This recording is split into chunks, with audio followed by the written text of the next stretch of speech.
Hi everyone, happy week 6. This week we're taking a look at art in California, and I chose specifically to focus on music, and so I have a brief little timeline here of music in California history. So early sounds recorded the Los Californios were the 1770s to 1860s in Alta California, basically blended Spanish, Mexican, Native American, African, and even Italian sounds. Um, and they were played mainly for dance, accompanying dance and entertainment. Not really professional singers, but these two here are Rosa and Luisa Villa, who are famous from that area. Next, Bakersfield Sound. It was the first genre of country music influenced by rock and roll in the 1950s. Merle Haggard, Dwight Yoakam, Buck Owens, bunch of those classic country sounds. Down to earth lyrics kind of defined it, and really just like a raw soul kind of music, what people were feeling then. Next, the West Coast Jazz. Now, this differed from East Coast Jazz because it was more mellow and more focused on harmony rather than the East Coast like hard bop. And instead of improvisation, they focused on arrangement and composition. And so, some famous from California, Chet Baker and Dale Brubeck, and Stan Getz. And this, of course, took a lot of place in Los Angeles. 1960s surf rock. So fun. I remember watching the beach movies at my Nana's house growing up. The Beach Boys, classic sound there, beachy tunes of surfers in SoCal. So definitely influenced by the landscape and by the culture of the beach scene. Psychedelic rock, mid 1960s. It had elements of jazz, Indian, and Eastern music, and it fought the traditional verse, chorus, verse way that songs were written. They kind of changed that up and made it their own. And famous from from San Francisco, the Doors. Next, the San Francisco sound was a little bit different. It was started by a group of talented musicians from the Bay Area themselves. It was a counterculture movement of psychedelic. It was a descendant of psychedelic rock. And it had rich, optimistic sounds. It had elements of folk, blues, country, and rock.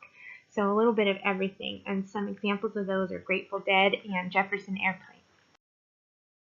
Next, country rock, 1970s, resulted from a fusion of rock and roll and the Bakersfield sound. Started by the Beatles and the Byrds and some other bands, it instilled honest storytelling of country.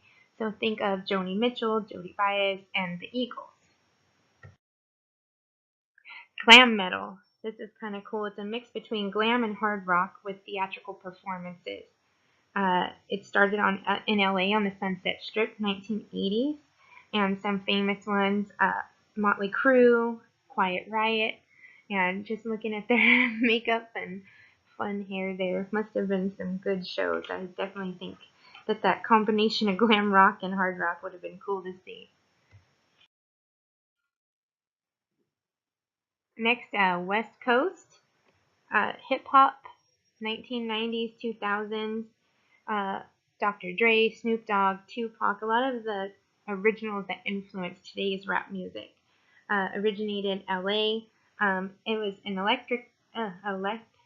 eclectic movement born out of the Watts riots in 1965, the Watts Writers Workshop, and East Coast party rap. So it just kind of took all those things and started writing. And they're from LA and San Francisco. Next, alternative and indie rock in the 90s and 2000s. I remember the center there, Blink 182, used to play near my school all the time, and I loved Blink 182 music when I was younger. I don't know if I know the song still, but some other examples of alternative rock, Weezer, Incubus. They were just post-punk bands, experimented with rock and pop and hardcore, just kind of a blend of everything. And then there is indie rock, which is like back down here.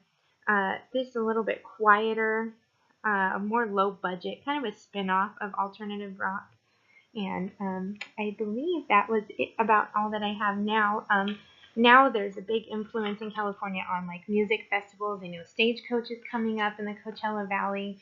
And that's a big thing for country music fans. And then there's Coachella, which I think might even be this weekend. And I'm getting so old now, I don't really honestly know half the bands there, but it's pretty cool. The culture that's being built there. You know, we used to have Woodstock, and now they have Coachella, and it's just neat that young people are still influenced so heavily by music and the environment and their culture, and everyone comes together, which I think is a great thing. So definitely think the music in California has evolved and changed and added so much to the industry throughout the country, throughout the world. So thank you for listening. Have a great week.